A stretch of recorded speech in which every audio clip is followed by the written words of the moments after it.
Antiguamente abre hoy una ventana al viaje que cambió para siempre la imagen del mundo. Una aventura que comenzó como un proyecto incierto, envuelto en intrigas políticas, ambiciones personales y rivalidades entre imperios, y que terminó convirtiéndose en una de las gestas más extraordinarias de la historia de la humanidad, la primera vuelta al mundo. Hace 500 años, cuando los océanos eran mapas en blanco y el horizonte una frontera psicológica tan temida como fascinante, un puñado de marineros se embarcó en un desafío que rozaba lo imposible. Cruzaron mares que nadie en Europa había visto antes, sobrevivieron a tormentas, hambres, rebeliones y batallas, y regresaron con una noticia que transformaría la manera en que los seres humanos se concebían a sí mismos en el planeta. La Tierra podía rodearse. Sin embargo, esta historia no es solo la de un viaje, ni de un capitán, ni siquiera de una flota. Es la historia de un mundo en transición, un momento en que la expansión europea, el comercio de las especias y la sed de conocimiento empujaron a hombres comunes y extraordinarios por igual a enfrentarse a lo desconocido. Es también la historia de la tensión entre dos potencias, Castilla y Portugal, atrapadas en una competición silenciosa por el control del mapa. En este documental, dividido en 6 capítulos, exploraremos el origen de la expedición, las vidas de sus protagonistas, los desafíos que casi la destruyen y la increíble odisea que finalmente culminó en la circunnavegación del planeta. Un viaje que comenzó con Magallanes, pero que completó Juan Sebastián Elcano, al frente de una única nave desgastada, cargada de especias, cansancio y gloria. Bienvenidos a Antiguamente. Prepárense para surcar océanos desconocidos, caminar junto a los marineros de hace 5 siglos y descubrir cómo un viaje improbable cambió nuestra comprensión del mundo. Comencemos. Capítulo 1. El mundo antes de la gran circunnavegación. A comienzos del siglo XVI, el mundo conocido por los europeos era un rompecabezas incompleto formado por líneas borrosas, rumores de tierras lejanas y mapas que dejaban más preguntas que respuestas. La imagen global que manejaban reyes, mercaderes y navegantes era todavía una mezcla de certezas parciales y amplios vacíos en blanco donde cabía cualquier conjetura. En ese escenario, Portugal y Castilla, las grandes potencias marítimas de la península ibérica, competían de manera encarnizada por dominar los océanos y con ellos el comercio mundial. Desde finales del siglo XV, los portugueses habían logrado algo que ninguna otra nación europea había conseguido antes: bordear sistemáticamente la costa africana, establecer bases en lugares estratégicos y finalmente llegar a la India. Con la llegada de Vasco da Gama a Calicut en 1498, el mapa del comercio cambió de forma abrupta. Por primera vez, Europa podía acceder directamente al preciado mundo de las especias, rompiendo el dominio que durante siglos habían ejercido los intermediarios árabes y venecianos. Las especias no eran simples condimentos. Eran bienes de lujo tan valiosos que se vendían al peso de la plata, productos cuyo valor impulsaba expediciones, financiaba guerras y sostenía economías enteras. Pimienta, clavo, canela, nuez moscada, pequeños tesoros aromáticos que los europeos deseaban casi con devoción. Controlar su comercio era equivalente a controlar una de las fuentes de riqueza más rentables del mundo. Castilla, por su parte, había apostado por una idea arriesgada: alcanzar Asia navegando hacia el oeste. Cristóbal Colón creyó que el océano Atlántico era relativamente estrecho y que tras unas semanas de viaje las naves llegarían a las costas orientales del continente asiático. Su error fue monumental en términos geográficos, pero decisivo para la historia. En lugar de Asia, apareció un continente desconocido ante los ojos europeos: América. La existencia de ese nuevo mundo generó fascinación, pero también problemas. El principal de ellos involucraba al Tratado de Tordesillas, firmado en 1494, que dividía el planeta en 2 hemisferios a través de una línea imaginaria trazada sobre el Atlántico. Lo que quedara al este sería portugués. Lo que apareciera al oeste quedaría para Castilla. Sin embargo, nadie sabía qué había realmente al otro lado del océano, ni cómo se distribuían las tierras del planeta. Y lo más importante, nadie sabía si las legendarias Islas de las Especias quedaban dentro del territorio de uno u otro imperio. Ese conflicto silencioso se convirtió en el corazón de la rivalidad ibérica. Fue en medio de ese ambiente cuando surgió la figura de Fernando de Magallanes, nacido en Portugal, marcado por años de servicio militar en Oriente y con un conocimiento profundo de las rutas asiáticas. Magallanes había trabajado para la corona portuguesa en campañas exigentes. Participó en combates, exploraciones y negociaciones en lugares tan distantes como Malaca y las Molucas. Allí había escuchado relatos y rumores sobre islas llenas de riquezas y sobre rutas aún no dominadas. A pesar de su experiencia, su relación con el rey Manuel I fue deteriorándose. Sus solicitudes de reconocimiento fueron rechazadas una y otra vez. Aquello, unido a la sensación de que su país no valoraba su talento, lo empujó a tomar una decisión radical: abandonar Portugal y ofrecer su proyecto a Castilla. La idea que presentó era audaz: llegar a las Islas de las Especias navegando hacia el oeste, evitando así la ruta africana controlada por los portugueses. Él creía firmemente en la existencia de un paso marítimo al sur de América que permitiría conectar el Atlántico con el océano que, en ese momento, pocos en Europa imaginaban en su verdadera magnitud. Magallanes llegó a Sevilla en 1517, acompañado por el cosmógrafo Rui Faleiro. La ciudad vivía una etapa de prosperidad derivada del comercio con América. En sus calles se mezclaban mercaderes de todas partes, marineros curtidos por viajes peligrosos y funcionarios ansiosos por controlar las riquezas que llegaban del otro lado del océano. Allí, Magallanes comenzó una campaña lenta pero firme para convencer a las autoridades castellanas. Las negociaciones no fueron fáciles. Algunos lo veían como un traidor a Portugal, otros como un visionario capaz de competir con el poder marítimo portugués. La figura clave en su ascenso fue el obispo Juan Rodríguez de Fonseca, una autoridad influyente en los asuntos de ultramar. Aunque Fonseca no simpatizaba especialmente con Magallanes, comprendió que su plan podía ofrecer a Castilla una puerta de entrada al mundo de las especias sin violar el tratado que dividía el planeta. Carlos I, joven y recién coronado rey de Castilla y Aragón, necesitaba una empresa grandiosa que cimentara su autoridad. Una expedición exitosa podía darle prestigio internacional y demostrar que su reino estaba preparado para competir con Portugal en su propio terreno. Tras meses de discusiones, en 1518 se firmaron las capitulaciones de Valladolid. En ellas, Magallanes y Faleiro obtenían el mando de la expedición y diversos privilegios si alcanzaban su objetivo. El portugués quedaba así investido como capitán general de una flota que sería equipada y financiada por la corona. Ese título le otorgaba un poder absoluto durante el viaje, y esa condición se convertiría en uno de los detonantes de los futuros conflictos internos. Con el proyecto aprobado, comenzó la preparación de la flota. Se seleccionaron 5 naves: la Trinidad, que sería la capitana, la San Antonio, la Concepción, la Victoria y la Santiago.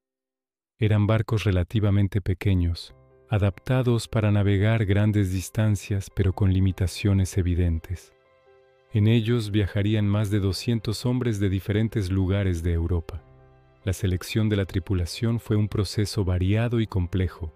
A Sevilla y luego a Sanlúcar de Barrameda llegaron marineros de todos los perfiles, expertos navegantes jóvenes, con pocas perspectivas en tierra, delincuentes, que buscaban una nueva vida, artesanos, soldados, intérpretes y aventureros que ansían ver lo que pocos habían visto. Entre ellos estaban Antonio Pigafetta, un noble italiano fascinado por las ciencias y los viajes, cuya curiosidad lo llevó a unirse a la expedición casi como observador, y Juan Sebastián Elcano, un marino vasco con amplia experiencia y carácter práctico que con el tiempo asumiría un rol que nadie podía anticipar. Mientras se cargaban víveres, herramientas, armas y objetos destinados al intercambio con los pueblos desconocidos, empezaron a surgir tensiones en la flota. Juan de Cartagena, capitán de la San Antonio y designado como representante del rey, discutía constantemente la autoridad de Magallanes. Para muchos oficiales castellanos resultaba incómodo que un extranjero estuviera al mando de una empresa financiada por Castilla. Ese resentimiento inicial sería un factor constante durante la travesía. A todo esto se sumaba la sombra de Portugal. El rey Manuel I, al enterarse de los planes de Magallanes, envió espías y emisarios para sabotear o al menos entorpecer la preparación. Hubo intentos de desacreditar al capitán general e incluso de capturarlo para impedir que un portugués ayudara a su rival. Pero nada detuvo el avance del proyecto. Las naves fueron revisadas, reforzadas y equipadas para un viaje cuya duración nadie podía calcular con precisión. Se prepararon cartas náuticas, astrolabios, cuadrantes y todo tipo de instrumentos necesarios para orientarse en mares desconocidos. En una época sin cronómetros precisos, sin mediciones exactas de longitud y con mapas incompletos, la navegación era más arte que ciencia. A mediados de 1519, la flota finalmente bajó por el Guadalquivir desde Sevilla hasta Sanlúcar de Barrameda, donde se realizarían los últimos preparativos antes de zarpar. Allí, mientras los carpinteros hacían reparaciones finales y los oficiales revisaban provisiones, aumentaron las tensiones internas. Magallanes, reservado y firme en su autoridad, no era un líder que buscara complicidad emocional con la tripulación. Para muchos, esa distancia interpretada como frialdad era una falta de respeto. Para él era simplemente disciplina. Los días finales previos a la partida mezclaron expectación y miedo. Las familias acudían a despedir a los marineros sin saber si volverían a verlos. Algunos hombres se arrepentían a última hora, otros escapaban, otros eran arrestados por insubordinación. En medio del puerto, sin embargo, la magnitud del proyecto se imponía. La expedición no era solo un viaje, era una apuesta geopolítica de dimensiones globales. El amanecer del 20 de septiembre de 1519 marcó el inicio de la aventura. La flota, con sus 5 barcos alineados, recibió las órdenes finales. Los marineros tomaron posiciones, el viento infló las velas, y lentamente, acompañados por el murmullo de quienes observaban desde la orilla, los barcos comenzaron a moverse hacia el océano Atlántico. Ninguno de los hombres que partió aquel día podía imaginar que solo una de las naves regresaría 3 años después, ni que el viaje que comenzaban se convertiría en uno de los episodios más extraordinarios de la historia de la humanidad. El mundo estaba a punto de cambiar. Y aunque ellos aún no lo sabían, estaban dando el primer paso hacia la primera circunnavegación del planeta. Capítulo 2. Forjando la expedición.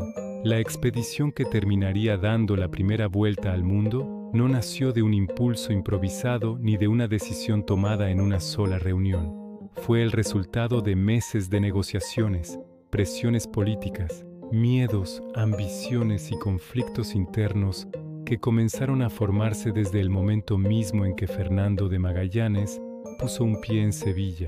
Antes de que las naves pudieran zarpar, la empresa tuvo que superar obstáculos enormes que revelaban, incluso antes del viaje, la magnitud del desafío que todos estaban por emprender.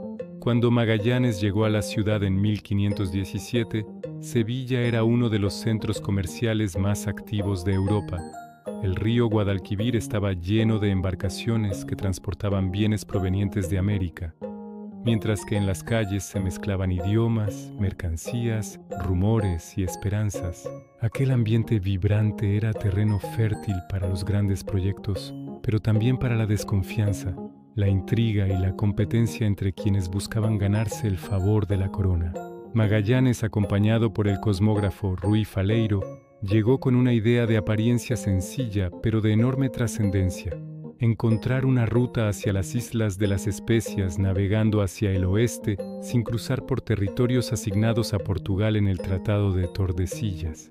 La propuesta era ambiciosa. casi temeraria, pero también irresistible para una Castilla que deseaba tener su propio camino hacia el lucrativo mercado oriental. El primer desafío de Magallanes fue ganarse la confianza de las autoridades castellanas. Su origen portugués generaba sospechas inmediatas. Para muchos era difícil creer que un hombre que había servido a su rey estuviera dispuesto a cambiar de lealtad tan radicalmente. Algunos temían que fuese un espía, otros que simplemente exagerara sus conocimientos para obtener beneficios personales. Pero la determinación de Magallanes era sólida y su convicción inquebrantable. Durante meses, el portugués se esforzó en presentar el proyecto ante las instituciones adecuadas. Habló con oficiales, convenció a marineros experimentados y se reunió con hombres influyentes. Entre ellos, el obispo Juan Rodríguez de Fonseca fue clave. Fonseca no era un aliado por simpatía personal, sino por interés político. Veía en la propuesta una oportunidad para que Castilla obtuviera un acceso directo al comercio de las especias, sin necesidad de confrontar militarmente a Portugal. Carlos I, que llevaba poco tiempo gobernando y necesitaba reforzar su posición ante la nobleza castellana, encontró en el proyecto una empresa ideal. Una expedición exitosa podía elevar el prestigio de su reinado, fortalecer la economía y demostrar al mundo que España no estaba destinada a quedar detrás de Portugal en la carrera marítima. Finalmente, el 22 de marzo de 1518, se firmaron las capitulaciones de Valladolid. En este documento, Magallanes y Faleiro obtenían permisos y privilegios que demostraban la seriedad de la empresa. Se les otorgaba el título de capitanes y adelantados de las tierras que descubrieran, además de una participación en las futuras ganancias. Más importante aún, Magallanes recibía plena autoridad para comandar la expedición, una decisión que generaría tensiones desde el primer momento. Con la aprobación oficial, se inició el proceso de reunir naves, recursos y hombres. Sevilla y luego Sanlúcar de Barrameda se convirtieron en escenarios de una intensa actividad. Las 5 naves seleccionadas eran relativamente pequeñas si se comparan con los barcos de guerra de la época, pero suficientes para una expedición de exploración. La Trinidad, la San Antonio, la Concepción, la Victoria y la Santiago. La Trinidad, la capitana, sería comandada por Magallanes. La San Antonio, una de las más grandes, quedaría al mando de Juan de Cartagena, un castellano de confianza del obispo Fonseca. Este nombramiento no fue casual. Servía como contrapeso político para vigilar las decisiones del capitán general. Las demás naves completaban un conjunto diverso en el que cada capitán tenía su propia jerarquía, prestigio y red de lealtades. La tripulación era tan heterogénea como las naves que la componían. A lo largo de semanas, marineros, artesanos, intérpretes, soldados y aventureros llegaron desde distintos puntos de la península ibérica y de Europa. Había portugueses, castellanos, vascos, andaluces, genoveses, franceses, alemanes, griegos e incluso esclavos africanos. Algunos eran navegantes experimentados, otros se unían porque no tenían otro camino para ganarse la vida. Entre los personajes más relevantes se encontraba Antonio Pigafetta, un noble italiano fascinado por el conocimiento del mundo. Pigafetta no era marinero ni soldado, sino un curioso nato que buscaba conocer tierras desconocidas y registrar todo en un diario. Ese diario, años después, se convertiría en una de las fuentes más valiosas de la expedición. Otro de los integrantes era Juan Sebastián Elcano, un marino vasco que había tenido problemas legales y que veía en la expedición una oportunidad para reconstruir su vida. En aquel momento, nadie imaginaba que sería él quien completaría la vuelta al mundo. La preparación de la flota fue compleja. Cada nave necesitaba reparaciones, refuerzos y revisiones. Se debían cargar víveres para un viaje cuya duración era imposible estimar. Galletas durísimas de trigo, vino, agua en barriles, carne salada, quesos, pescado seco, legumbres, aceite, fruta confitada, harina y vinos. También se cargaron armas, pólvora, herramientas, repuestos, velas y todo tipo de objetos destinados al intercambio con los pueblos que encontraran en el camino. Durante este proceso comenzaron a surgir las primeras fracturas en la estructura del mando.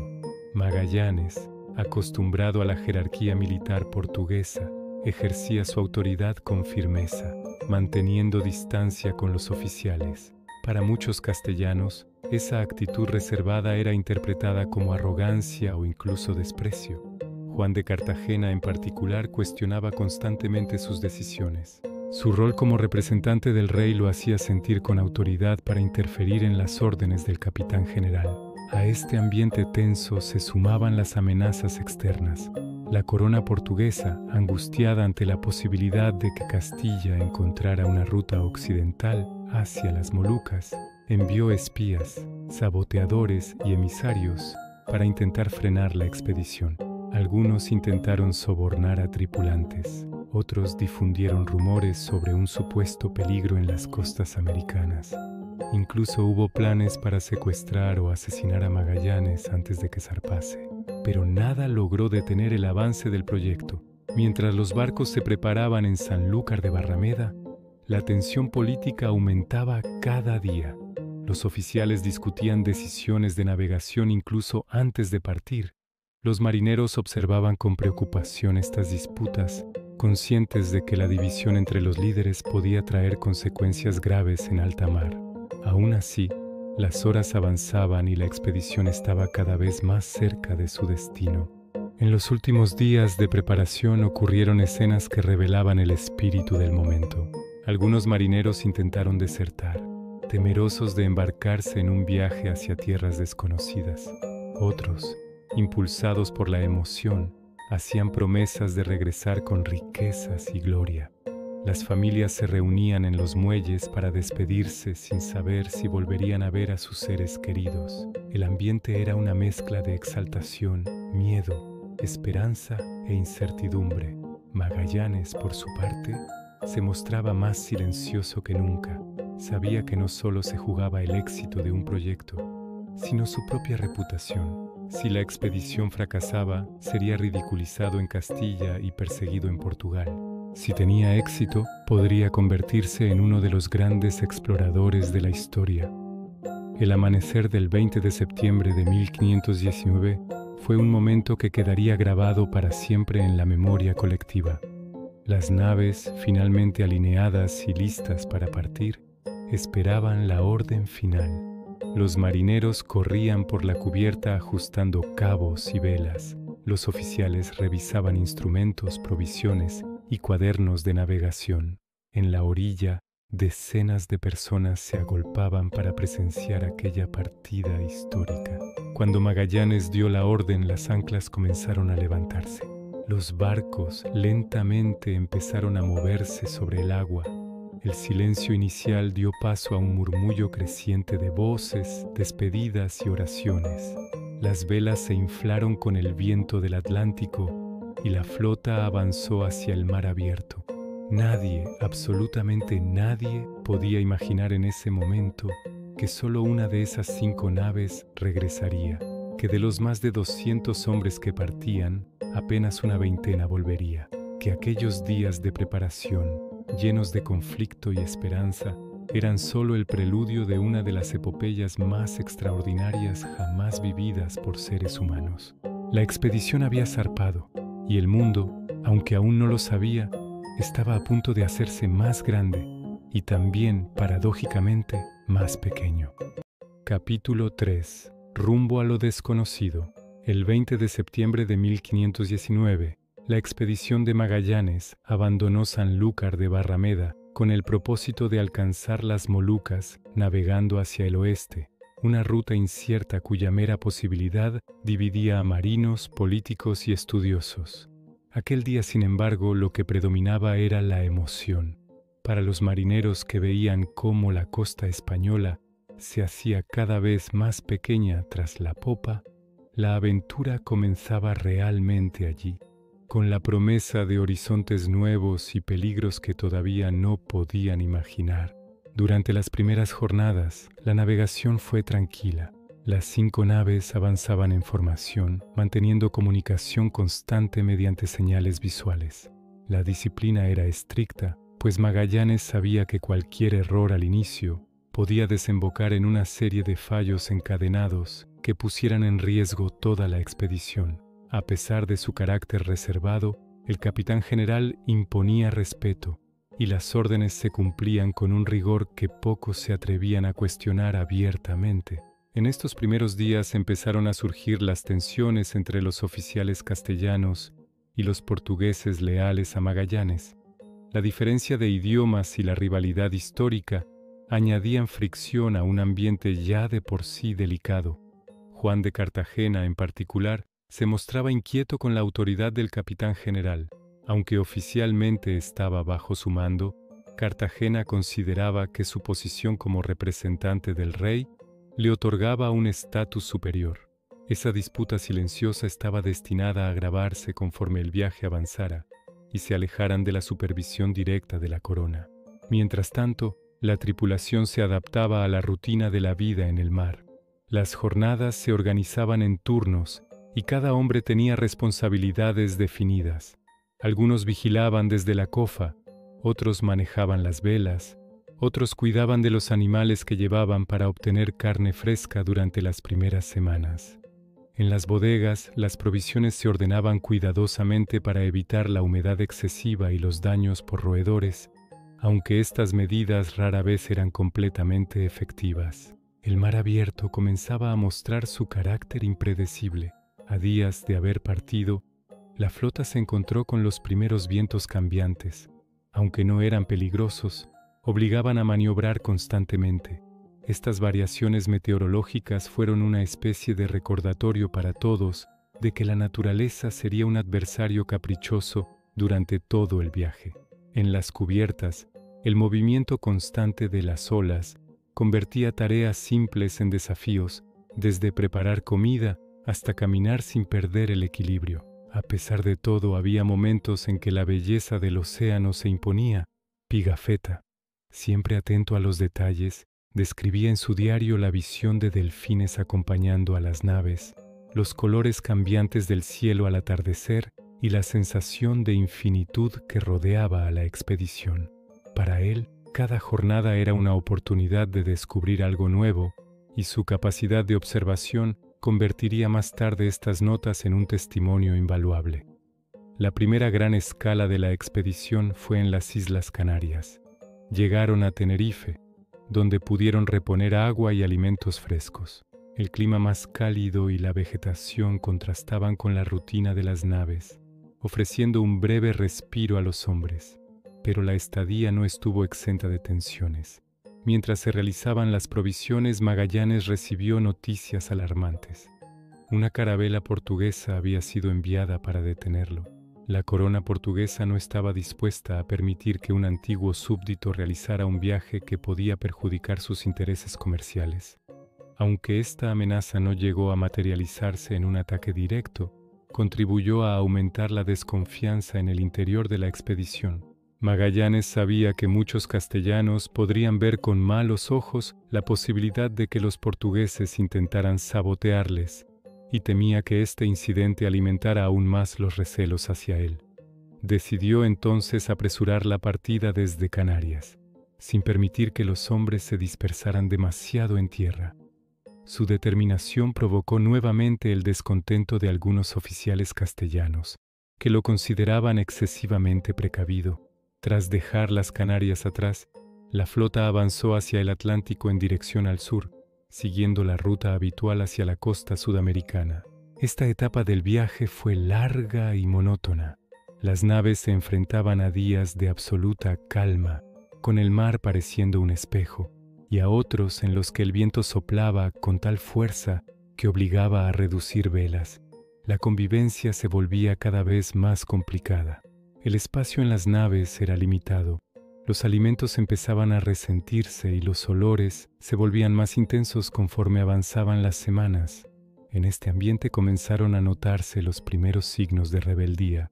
Juan de Cartagena discutía abiertamente con Magallanes, cuestionando sus decisiones de navegación y su forma de dirigir la flota. El capitán general, firme en sus convicciones, no toleraba estas actitudes y respondió imponiendo medidas disciplinarias. Cartagena fue detenido en varias ocasiones, lo que no hacía más que incrementar la tensión con los demás oficiales castellanos, que veían en ese castigo un abuso de autoridad. No obstante, la disciplina se mantenía. La supervivencia dependía de ello. A medida que se acercaban a la costa americana, la incertidumbre crecía. Nadie sabía cuánto tiempo les tomaría encontrar el estrecho que, según Magallanes, debía existir en algún punto del continente para conectar el Atlántico con el gran océano situado al oeste. Era un desafío colosal, pues las costas de Sudamérica eran vastas, desconocidas y peligrosas. La llegada a la región de Brasil fue un alivio temporal. Las playas, bosques y ríos del litoral ofrecían víveres frescos, madera para reparaciones y un entorno completamente distinto al claustro de las naves. Los hombres aprovecharon para descansar, pescar y explorar. Los encuentros con los indígenas fueron pacíficos, aunque marcados por la dificultad de comunicarse. Pigafetta registró con fascinación la diversidad cultural y biológica de aquellos territorios, describiendo plantas, animales y costumbres que resultaban asombrosas para los europeos. Pero la calma no duró demasiado. Una vez reabastecidos debían continuar hacia el sur. Magallanes tenía claro que no podían permanecer mucho tiempo en las costas brasileñas, por atractivas que fuesen, pues el tiempo jugaba en su contra. La expedición avanzó nuevamente hacia mares más fríos y desafiantes. La costa se volvía cada vez más inhóspita, los vientos más intensos y las diferencias entre la tripulación más evidentes. Conforme se acercaban a la región del Río de la Plata, los oficiales castellanos continuaban presionando para cambiar la ruta. Algunos insistían en que estaban demasiado al sur, otros dudaban de la existencia del estrecho mismo. Para ellos, Magallanes había emprendido una aventura basada en suposiciones. Para el capitán general, en cambio, la lógica geográfica y su experiencia militar le indicaban que aquel paso debía existir. Era cuestión de persistir. Las discusiones aumentaron. El ambiente en las naves era cada vez más áspero. La combinación de frío, incertidumbre y cansancio intensificaba las tensiones. Algunos marineros comenzaban a murmurar sobre la posibilidad de regresar a España antes de que fuese demasiado tarde. Pero Magallanes se mantenía firme. Sabía que rendirse no era una opción. Regresar sin haber encontrado el estrecho significaría el fracaso absoluto, tanto para él como para la corona. A lo largo de esta etapa, la flota enfrentó tormentas que pusieron a prueba tanto la resistencia de las naves como el temple de los hombres. Las enormes olas golpeaban los cascos con furia y el viento, aullando entre las cuerdas, obligaba a una coordinación absoluta para evitar naufragios. Las noches parecían eternas, iluminadas apenas por relámpagos que revelaban por instantes la cercanía amenazante de la costa. En estas condiciones, más de un marinero se preguntó si la expedición no estaba destinada al desastre. A pesar de todo, la flota siguió avanzando hacia el sur, empujada tanto por la fuerza del viento como por la determinación de su líder. Cuando finalmente abandonaron la región del Río de la Plata, Magallanes sabía que estaban entrando en una zona aún más incierta. Las cartas existentes eran imprecisas, y los relatos de exploradores anteriores hablaban de costas desiertas y climas extremos. La travesía por la costa de la Patagonia marcó un antes y un después para la expedición. Las temperaturas descendían cada día y el viento se volvía una presencia constante, casi hostil. Las provisiones frescas se agotaban y los hombres comenzaban a notar los primeros signos de enfermedades causadas por la mala alimentación. En estas circunstancias la moral fluctuaba con peligrosos altibajos. Magallanes, sin embargo, seguía creyendo firmemente en su misión. Su convicción personal era tan poderosa que incluso en los momentos de mayor duda, conseguía mantener la flota en movimiento. No obstante, la sombra de la rebelión empezaba a crecer. Los oficiales castellanos estaban convencidos de que el capitán general los estaba llevando a la perdición. Las discusiones ya no eran simples diferencias de opinión, sino enfrentamientos abiertos que amenazaban la unidad de la expedición. Con el avance por la costa patagónica, el clima se volvió aún más duro. Las noches eran frías, los vientos cortantes y las horas de luz cada vez más breves. La visión de un territorio aparentemente infinito, deshabitado y desolado, afectaba psicológicamente a los marineros, que se sentían atrapados entre el océano embravecido y una tierra hostil. La idea de encontrar el estrecho se volvía para muchos una esperanza cada vez más lejana. Sin embargo, el viaje debía continuar. Magallanes sabía que estaban atravesando una región que muy probablemente ningún europeo había explorado detalladamente. Era consciente de que la geografía podía jugar en su contra, pero también de que el conocimiento adquirido sería invaluable, independientemente del resultado final. Su carácter firme, casi obstinado, era lo que mantenía la flota en rumbo. El final de esta etapa del viaje coincidió con el comienzo de uno de los episodios más tensos de toda la travesía, la llegada al puerto de San Julián. La expedición, agotada y debilitada por el clima, necesitaba descansar y reorganizarse. Allí, en medio de una costa desolada, mientras los vientos patagónicos seguían azotando sin descanso, las fracturas internas alcanzaron su punto de quiebre. Pero ese capítulo, lleno de intrigas, rebeliones y decisiones extremas, estaría aún por desarrollarse. Por ahora, Magallanes y sus hombres seguían avanzando hacia lo desconocido, sin imaginar que lo peor, en términos humanos, aún estaba por ocurrir, y que al mismo tiempo, lo mejor, en términos de descubrimiento, estaba cada vez más cerca. Capítulo 4. Hombres al límite. Cuando la expedición llegó al puerto natural de San Julián, en la inhóspita costa de la actual Patagonia argentina, los hombres estaban exhaustos física y emocionalmente. Llevaban meses navegando por mares impredecibles, enfrentando tormentas, frío y privaciones constantes. El paisaje que encontraron allí no ofrecía consuelo alguno. Una vasta extensión de tierras bajas, barridas por un viento helado que no daba tregua, y un horizonte plano, casi vacío, que parecía extenderse hasta el infinito. Aún así, aquel lugar se convertiría en escenario de uno de los episodios más intensos y dramáticos de toda la travesía. Magallanes decidió que era el momento de detenerse.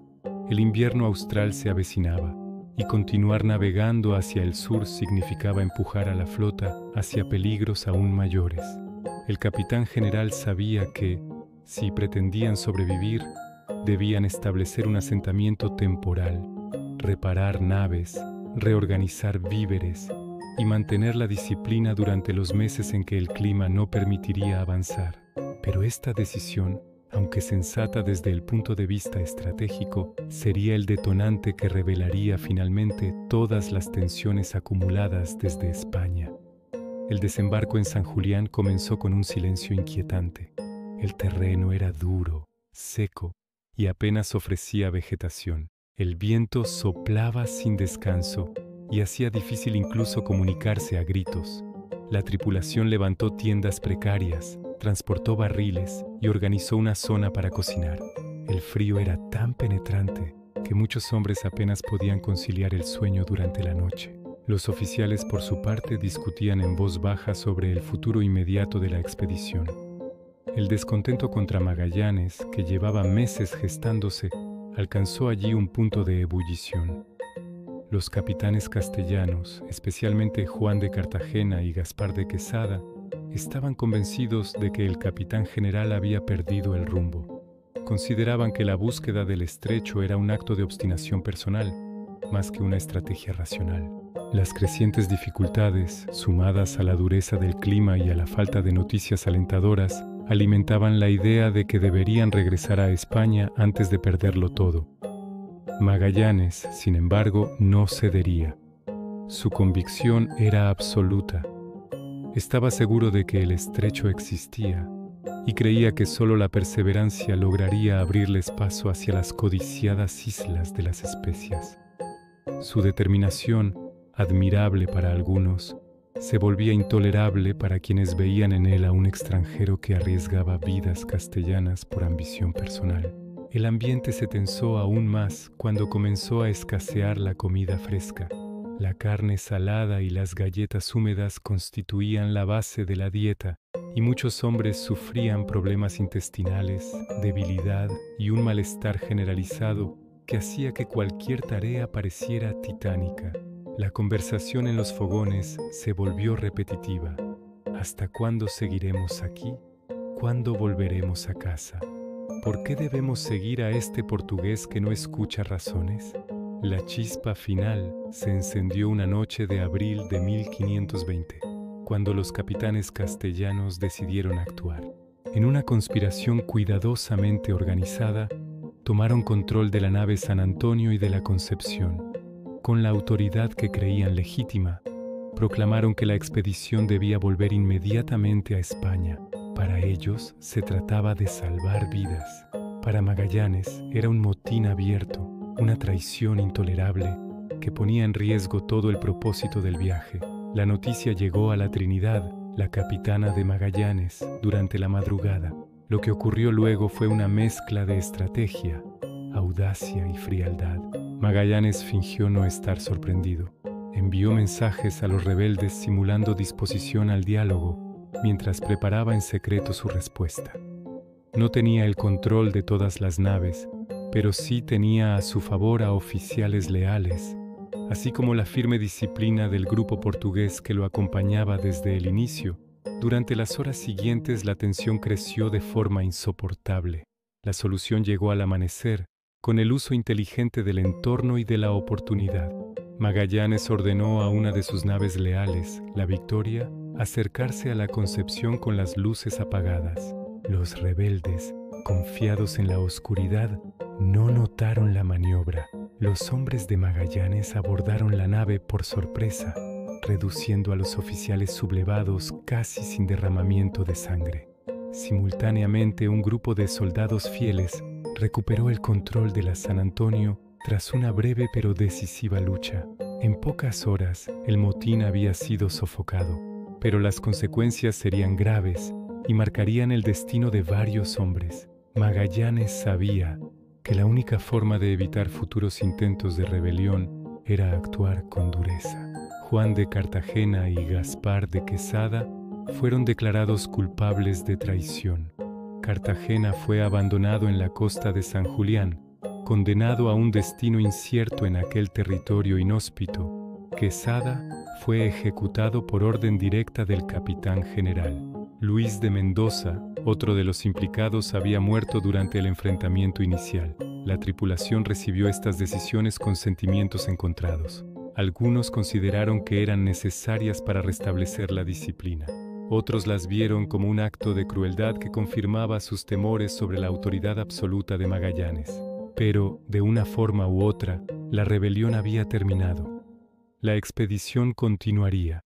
Este episodio dejó a los hombres emocionalmente exhaustos. La desconfianza entre castellanos y portugueses se mantuvo latente, aunque el miedo a nuevas represalias frenó cualquier intento de subversión. La vida en San Julián siguió siendo dura. Las temperaturas bajaban aún más y las provisiones comenzaban a volverse insuficientes. Sin embargo, también hubo momentos de asombro. En una de las exploraciones por la costa, los europeos encontraron a un grupo humano desconocido para ellos, los tehuelches, gigantes según la descripción exagerada de algunos cronistas. Su estatura, ciertamente superior al promedio europeo, y su vestimenta hecha de pieles les dieron un aspecto impresionante. Pigafetta, fascinado, escribió detalladamente sobre ellos, describiendo sus costumbres, sus herramientas y su forma de comunicarse. Estos encuentros, aunque limitados, fueron pacíficos y dejaron una huella profunda en la imaginación europea. Durante el invierno, las naves permanecieron fondeadas y cubiertas con telas improvisadas para protegerlas del viento. Los carpinteros trabajaban sin descanso para reparar las embarcaciones dañadas por las tormentas anteriores. Los marineros, cuando no estaban en guardia o cumpliendo tareas, pasaban horas junto a los fogones intentando entrar en calor. Las noches eran largas y oscuras, y la sensación de aislamiento se hacía cada vez más pesada.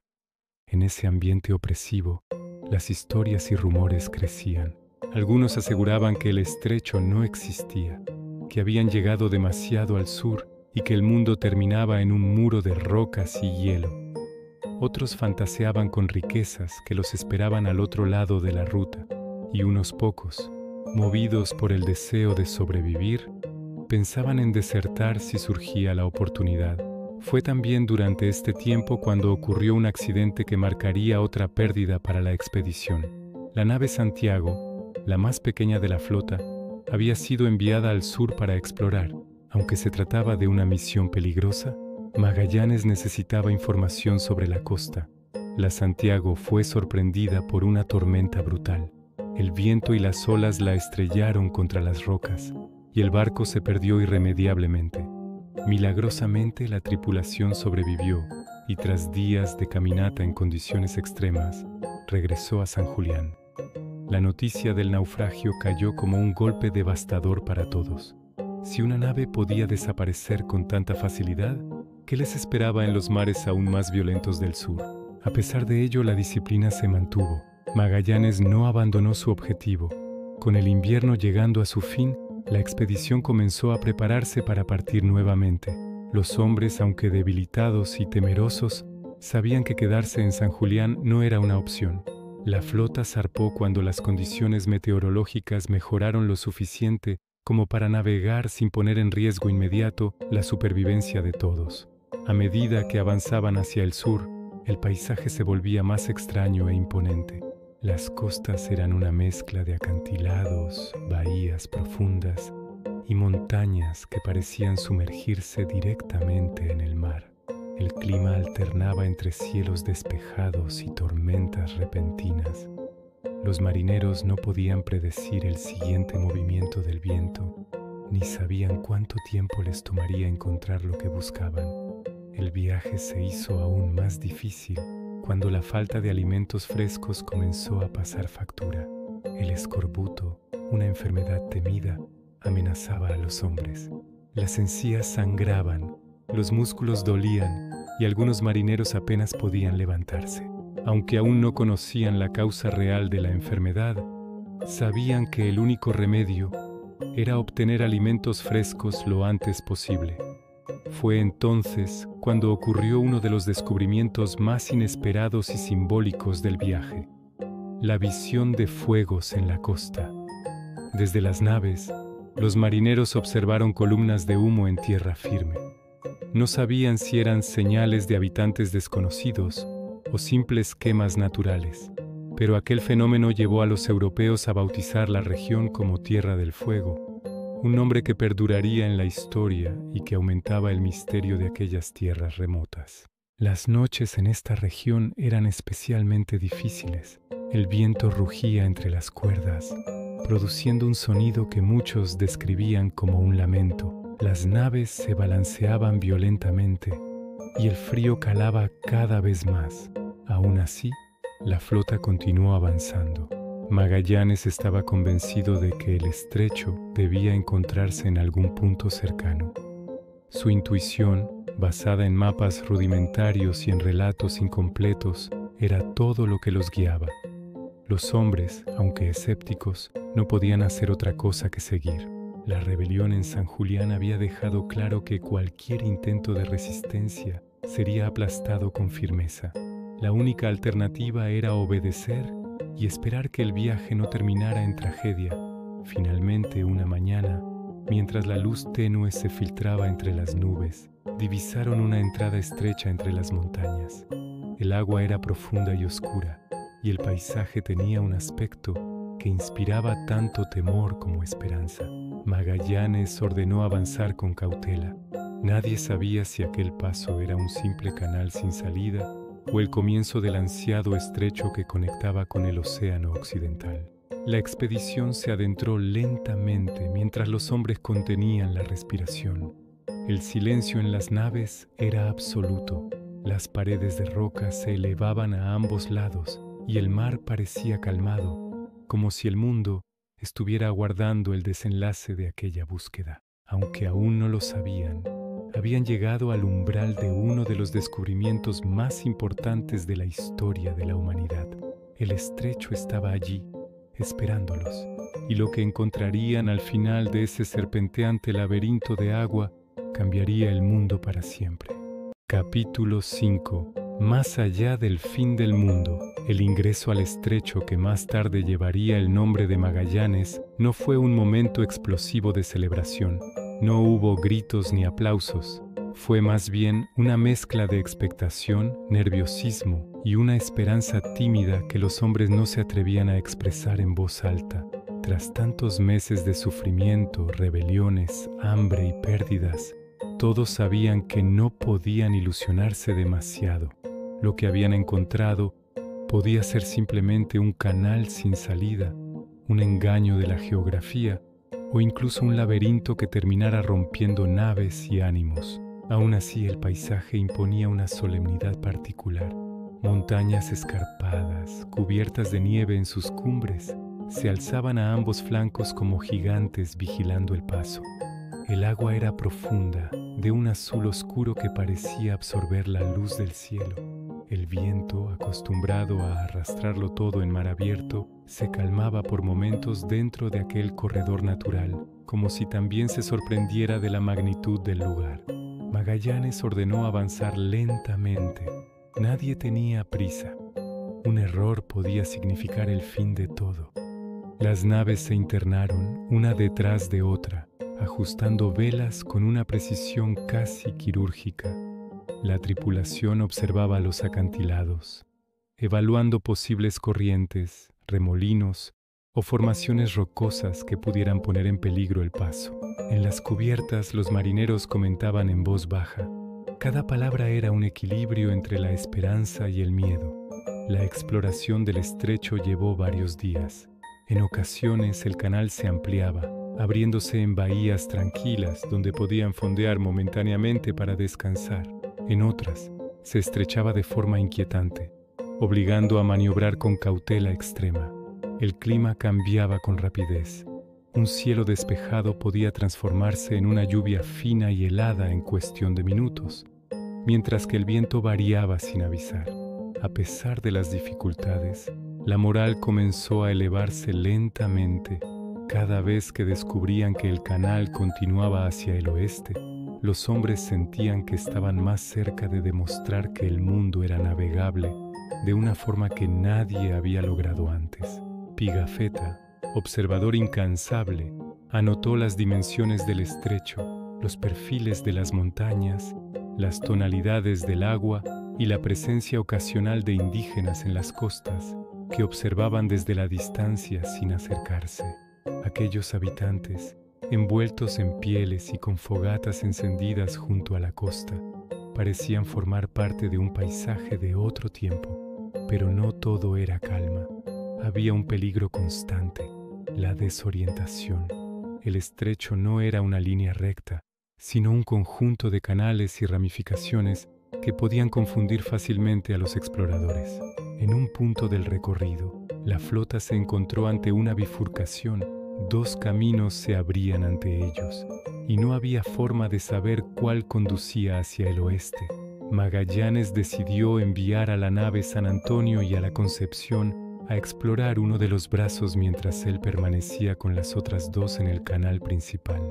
Días después, mientras Magallanes esperaba el regreso de las naves enviadas, ocurrió un hecho que cambiaría para siempre el destino de la expedición. La San Antonio, que había sido la nave donde más resistencia había encontrado su mando desde el inicio del viaje, desertó. Sus oficiales, conscientes de que podían volver a España por su cuenta y temerosos de que el viaje los llevara a una muerte segura, tomaron la decisión de regresar al Atlántico sin avisar a nadie. Era un acto grave, pero también una muestra de hasta qué punto la tensión había carcomido a la tripulación castellana. Cuando la Concepción regresó sola, La noticia cayó como un golpe devastador para Magallanes. La San Antonio era una de las naves más grandes y mejor abastecidas de la flota. Su pérdida no solo disminuía la capacidad logística del grupo, sino que enviaba un mensaje claro. Algunos ya habían perdido la fe y preferían enfrentar un juicio en España antes que seguir adelante. Para el capitán general, el hecho fue un insulto a su autoridad, pero ya no podía hacer nada. La nave se había ido, y la expedición debía continuar con las 3 que quedaban. Tras superar la bifurcación, la Trinidad, la Victoria y la Concepción retomaron su avance. El estrecho, aunque traicionero, comenzaba a mostrar señales de apertura hacia el oeste. Las montañas parecían retirarse lentamente, el cielo se ensanchaba y las aguas se volvían menos profundas. La sensación de estar acercándose a un océano era cada vez más evidente. Y entonces un día, cuando la bruma matinal comenzó a disiparse, lo vieron. Un horizonte inmenso, una línea perfecta que separaba el cielo del agua. Era un mar abierto, un mar gigantesco, un mar que ningún europeo había surcado por esa ruta. Los hombres estallaron en gritos, llantos y risas. Algunos cayeron de rodillas, otros se abrazaron, y más de uno levantó la mirada al cielo en agradecimiento o incredulidad. Pigafetta escribió que el gozo fue tan grande que no podían contenerlo. Para ellos habían encontrado la llave del mundo. Magallanes, por su parte, permaneció silencioso, contemplando el mar con la serenidad de quien ve confirmada su fe. Lo llamó el mar Pacífico, no porque fuese un mar manso, como pronto descubrirían, sino porque en esos primeros días se mostraba calmado, casi acogedor, como una recompensa por haber atravesado el laberinto helado del estrecho. La flota se internó en el Pacífico con energía renovada, pero el entusiasmo inicial pronto dio paso a una realidad aterradora. Nadie sabía cuánto tiempo tardarían en cruzarlo. Las provisiones eran escasas, las naves estaban en mal estado, y los hombres, debilitados por el invierno y la tensión, ya no eran los mismos que habían partido de España. Creían que el trayecto sería relativamente corto, basándose en mapas incompletos y cálculos erróneos, pero estaban a punto de enfrentarse a la travesía más dura de toda la expedición. Los días se hicieron semanas y las semanas se convirtieron en meses. La monotonía del océano era absoluta. El mar cambiaba de color según la luz, pero siempre se extendía sin fin. No había islas a la vista, ni costas, ni señales de vida. El viento, aunque constante, no siempre soplaba en la dirección deseada. La calma chicha podía durar días enteros, atrapando a las naves en un silencio exasperante, con las velas caídas como banderas derrotadas.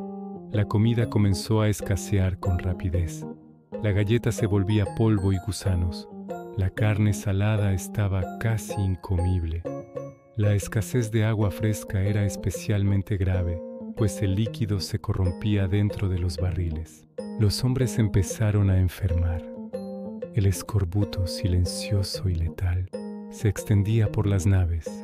Las encías se inflamaban, los dientes se aflojaban, las piernas se llenaban de llagas y la debilidad era extrema. Algunos morían lentamente, sin posibilidad de tratamiento. La desesperación comenzó a ganar terreno.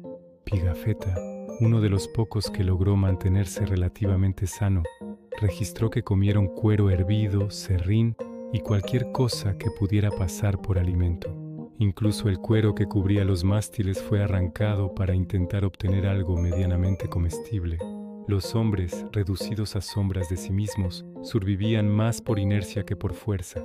Sin embargo, la travesía también trajo experiencias únicas. En medio de la inmensidad del Pacífico, observaron criaturas marinas desconocidas, aves que parecían venir de ningún lugar y atardeceres que teñían el cielo con colores imposibles.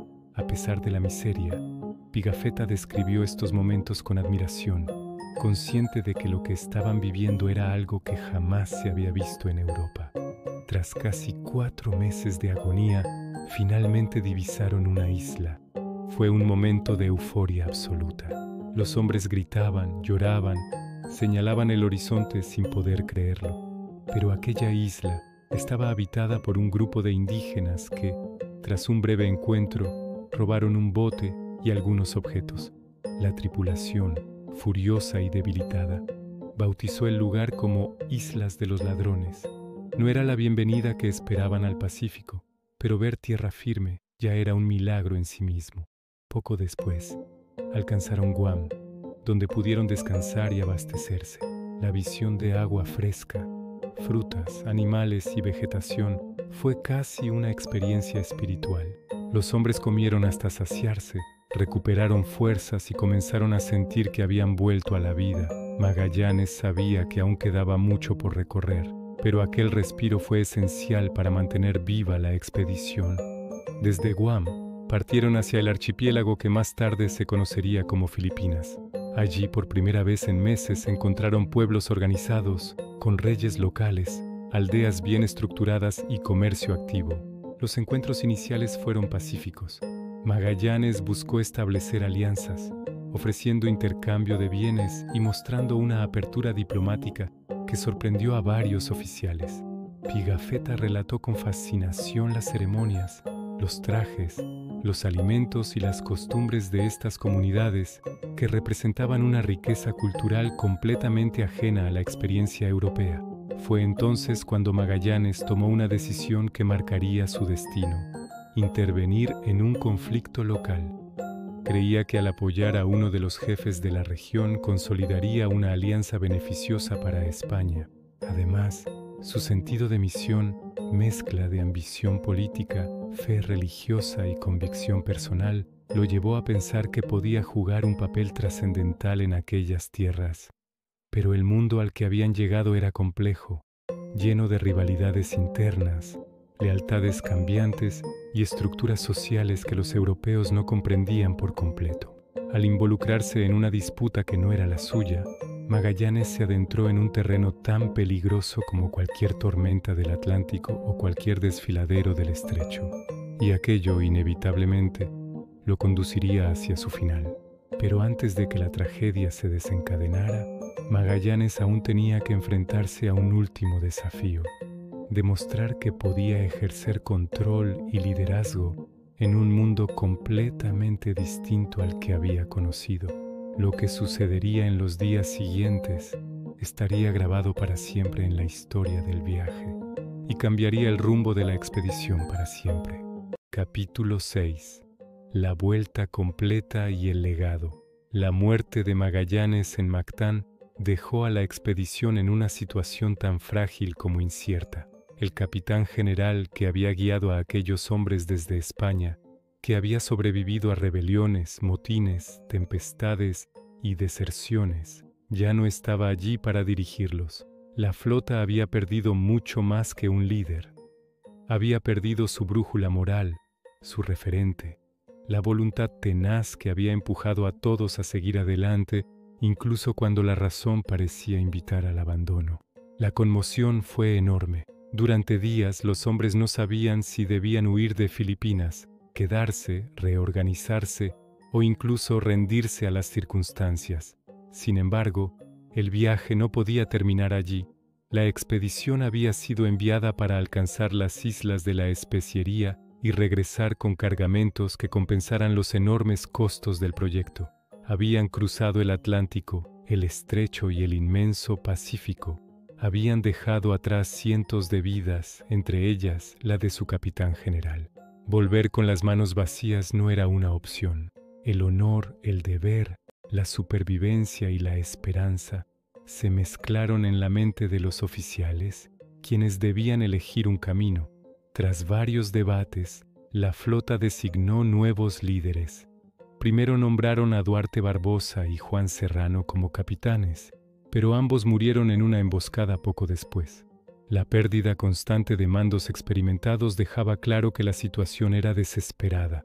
Finalmente, la expedición quedó bajo la dirección de Gonzalo Gómez de Espinosa en la Trinidad y Juan Sebastián Elcano en la Victoria.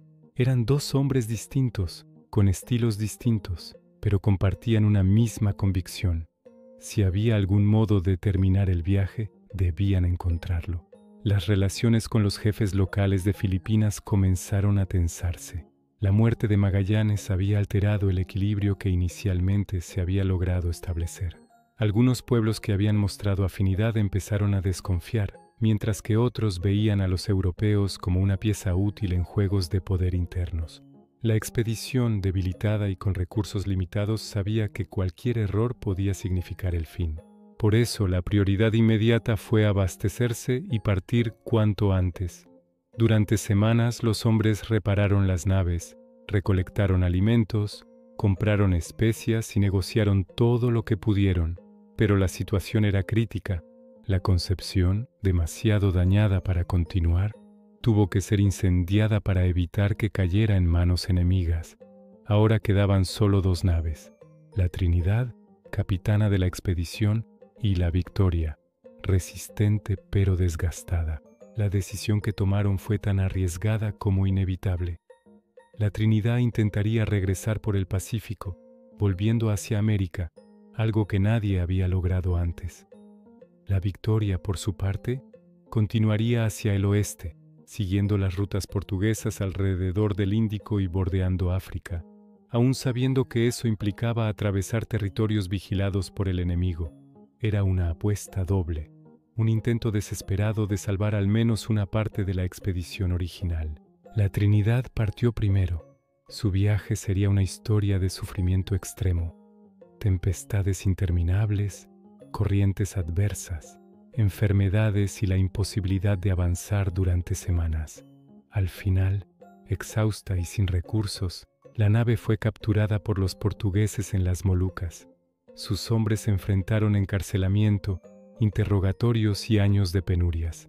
Algunos murieron en prisión, otros lograron regresar a España mucho tiempo después, convertidos en testigos de un infierno que pocos recordarían. La Victoria, en cambio, siguió un camino distinto.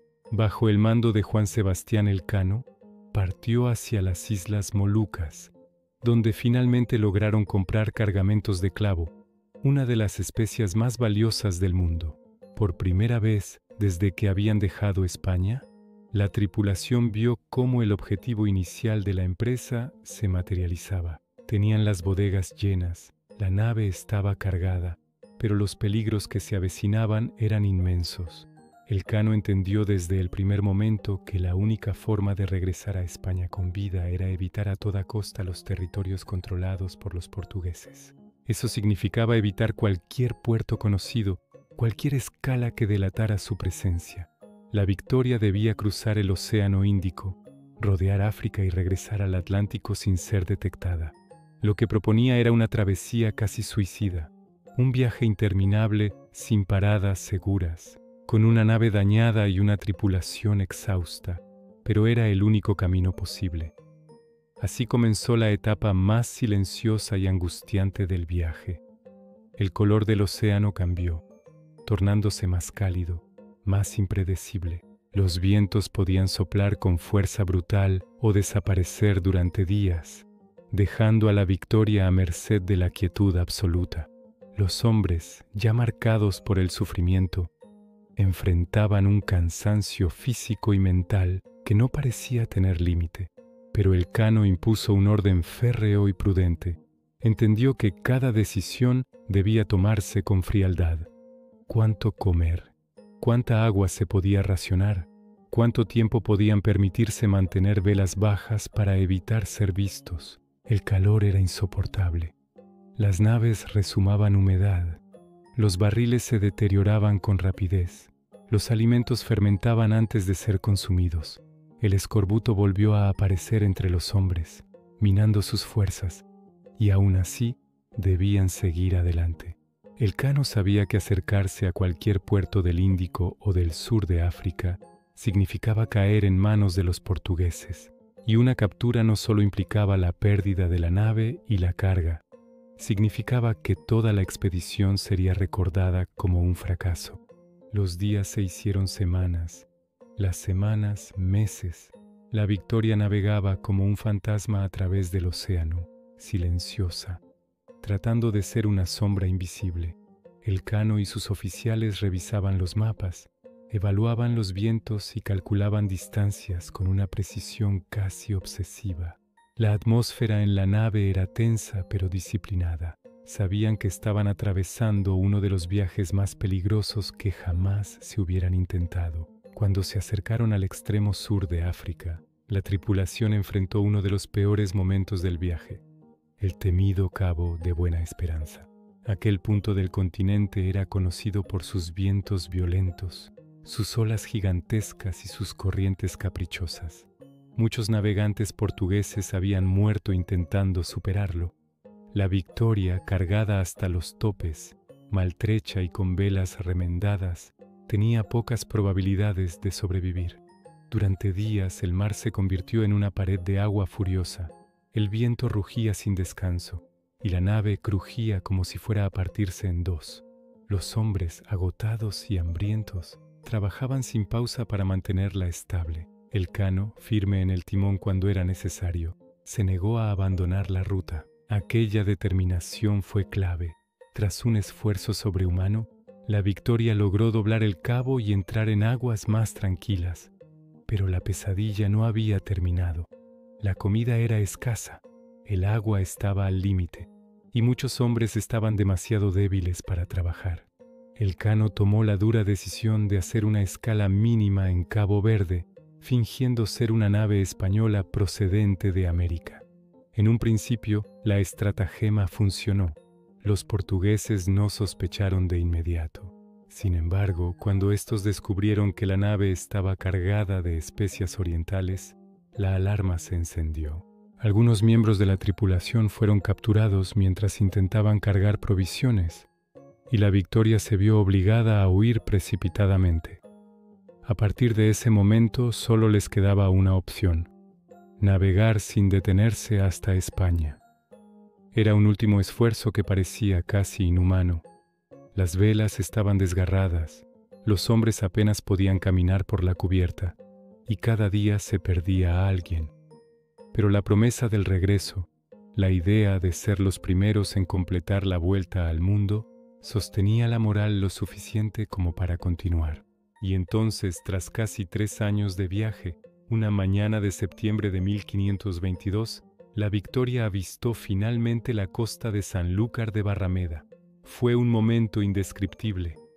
Los pocos supervivientes se aferraron a las cuerdas, miraron la tierra firme con ojos vacíos y poco a poco comprendieron que habían logrado lo imposible. La nave entró en el puerto como un espectro, sucia, rota, con las velas hechas jirones y la madera ennegrecida por el sol y la sal.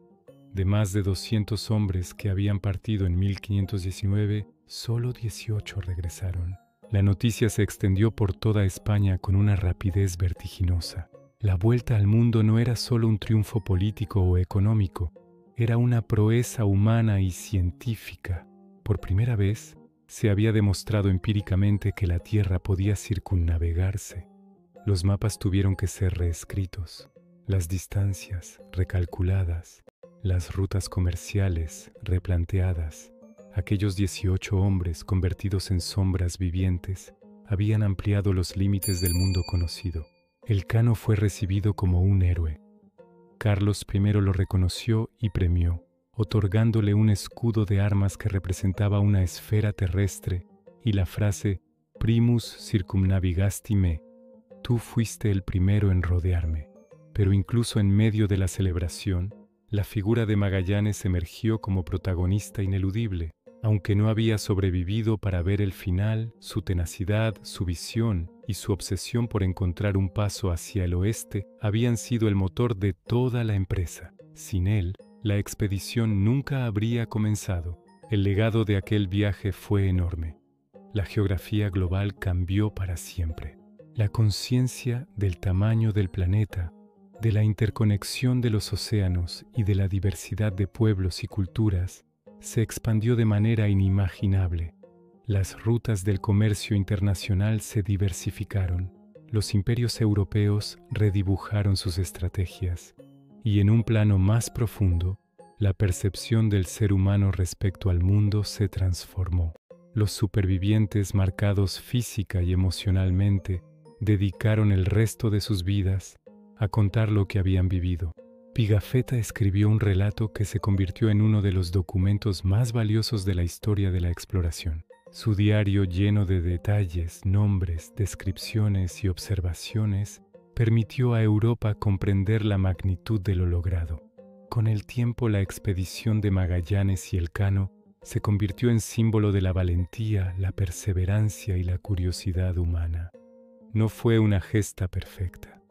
Estuvo marcada por el sufrimiento, los errores, la violencia y las pérdidas, pero aún así representó uno de los momentos más decisivos de la historia, un instante en que la humanidad, con sus luces y sombras, se atrevió a mirar más allá del horizonte y descubrió que el mundo era mucho más grande y complejo de lo que imaginaba. Y así, aquel viaje que había comenzado como una apuesta arriesgada, impulsada por la ambición de un hombre y las expectativas de un imperio, terminó convirtiéndose en la primera circunnavegación de la Tierra, un logro que aún hoy sigue resonando en nuestra memoria colectiva, porque al final no fue solo un viaje alrededor del mundo, fue un viaje hacia los límites mismos de lo posible,